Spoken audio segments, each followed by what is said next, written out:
মৃত্যু জিনিসটা মূর্খের সৃষ্টি করা। যারা অচেতন তারা সৃষ্টি করেছে এই মৃত্যু। আপনি যদি সচেতন হন তবে এটা জীবন, জীবন আর শুধুই জীবন। আপনার নিজের কোনো মৃত্যুর অভিজ্ঞতা নেই,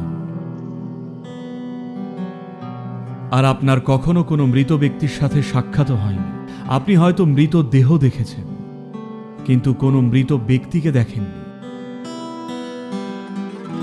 আপনার কি এমন কারোর সঙ্গে দেখা হয়েছে যিনি মারা গেছেন আর ফিরে এসেছেন আর আপনাকে মৃত্যুর গল্প বলেছেন, কিন্তু তবুও কোথাও আপনি বিশ্বাস করতে শুরু করেছেন যে মৃত্যু বলে কিছু আছে?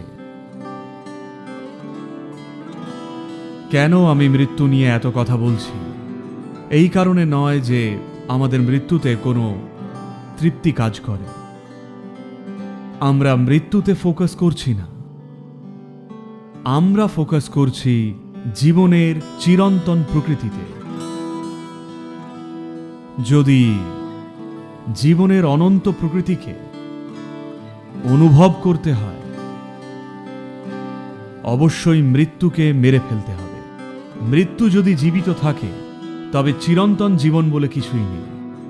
শুধু যদি মৃত্যুকে হত্যা করতে পারেন তবেই একমাত্র জীবন হবে চিরন্তন।